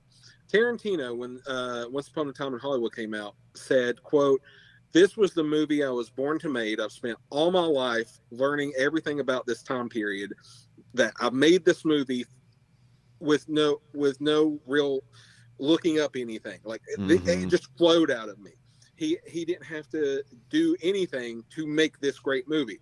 I feel that's Eli Roth. Everything in him, The Prowler, everything like that. My Bloody Valentine. He's taken all these movies he's grown up on. He's talked about ad nauseum for 30 years now. Yeah. And he said, all right, y'all want a slasher? I'll give you a slasher. Yeah. Here we go. And I feel like that is the same type and it finally just came out of him. He wasn't trying. He just did it. And to me, I know some people are like, yeah, I thought it was good, maybe a little more lukewarm. I guess just comparing it, stacking it up to other slashers, I think it's one of the best ones. Yeah, take care, Cody, man. Have a good one. Thank you so much for jumping in. We've got Planet CHH Christian Hannah in the chat. Dropping Christian? The great Foz. Man, everyone loves you on YouTube, Foz. I'm so pumped that we were guys. And I'm so pumped that we were able to cross paths in just the most like kind of accidental way, and here we are about 8 months later, with the first episode of our show Movie Punks, where we cover movies with edge. So yeah, this is Movie Punks. Yeah, that's our song if anybody missed it. We'll put together, what we should do is just record a little version of it. I've got like a whole bunch of music equipment here. We can put something together for sure. Be like the casualties of YouTube. That would be great. There we go. Get some spikes going. Dude, yes, I have pictures of me with my Liberty Spike Mohawk. I'll send you a bunch of old punk rock looking pics. Hell yeah, we'll reminisce on the show sometime. Dude, tell everybody what we're doing next week. Or next month. I keep saying next week. I'm so excited about it. Next month, what's coming for those that might have missed it earlier? Yeah, so if you guys missed it earlier, and I believe there is a link on my YouTube, so you can set a notification right now. We are going to be covering George A. Romero's Dawn of the Dead. It is celebrating its 45th anniversary this year. Like I said, crazy. It was kind of a rollout of release going from Pittsburgh to New York, but it landed in Hollywood on May 11th, 1979. So we are going to be going live May 11th, 2024 to celebrate 45 years of arguably the greatest zombie film of all time, created by the master. Punk rock movies ever, even if it doesn't get the term punk rock. Dude, it's one of the most punk rock movies ever. It has to be. Oh, it is. It's pure rock and roll. Even before the bikers show up, I think it's got a really awesome vibe that is it's got plenty of edge. George is really good at subtly making his social commentaries, especially in his early days. So I think that's a really kind of punk rock thing too, like saying something about us as humanity. Yeah, and then of course once the bikers show up and you get to the silliness of a pie fight with a bunch of zombies and just everything that those guys are all about, it just the punk rock gates open up, the flood comes in. Really pumped to take a look at that. Talk about it. I wonder how many safety pins Dawn of the Dead will get. I feel I'm going to have to wear a full leather jacket that night, Davey. We'll have to wait and see, everyone. But yeah, that's coming in just under a month on, May 11th. Go ahead and set the notification right now. Other things we have coming up on the Davey Death Ray channel. Tomorrow, I'm going to go live to celebrate with you guys that we hit the 500 subscriber mark. Couldn't have done it, obviously, without all of the great subscribers, but also a whole bunch of people in the content creation community that have been sharing the channel, lifting it up, saying incredibly nice things. I mean, I've been a creative-minded person. I've played music for years, and this is relatively new to me. I've never felt the kind of love, and that I'm finally doing something. I finally found something where like people get it, and I found my voice. So it's really cool to see that encouragement and kind of validation. I mean, we all in one way or another look for validation for things we do in our lives. And it feels awesome to have that kind of love come down for the channel. So, dude, just let me say, you've been killing it. You've been absolutely killing it. I can't keep up with all the videos, and I'm like, neither can I. Buddy. I got stake in you, son. I'm trying to keep up with every single post, every single video, every single live stream, and I'm like, I can't keep up, but I'm keeping up, Davey, and I'm keeping up with you, buddy. Well, it's one of those things where it gets kind of addicting. You get on a roll, and you don't really want to stop the roll, especially when you see that people are starting to recognize it and really starting to enjoy what you're doing. So we're boomed up to 500. Yeah, and we've done like some trailer reactions. I mean, on my lunch break at work, I work remotely, so I will seriously like tear down my office for work, and I'll set everything up. I'll shoot a trailer reaction, put it all back to the office and jump back to work, just so I can keep up with everything that's going on in the world of movies, at least the movies that I'm passionate about keeping up with. And other things we have going on the channel. My wife and I, Kate, we have a show called Movie Date with Davey and Kate where we review That's movies so that great. we're both really familiar with. So that's really fun. We go live with that one as well, so we can chat with you guys and get your thoughts on the films as well. And then, yeah, a whole bunch of collaborations are coming. So just keep an eye on the channel, set those notification bells. And yeah, as far as movie punks go, I guess that kind of wraps it up for this one, huh, So Foz? number one is done, son. It's done. Baby, thank you, buddy. Thank you so much for having me on here tonight. This has been a blast. I can't wait for next month. Thank you, everybody in the chat. Thank you, everybody who came in and said hi. Please subscribe to Davey if you're not. Please subscribe to me at Foz Rotten if you're not. Follow us on all the socials. We have a lot of fun. We like to kid around and have a lot of fun here on Movie Punks. Yeah, it's a good time for all. We want to get rowdy with you guys. Thank you so much, everyone, for joining us. Until next time, I've been and will continue to be Davey Deathray, and that's my guy, Foz Rotten. We'll see you next time on May 11th with George A. Romero's Dawn of the Dead. Have a great rest of your Saturday night, everyone. Take care. Bye, everybody.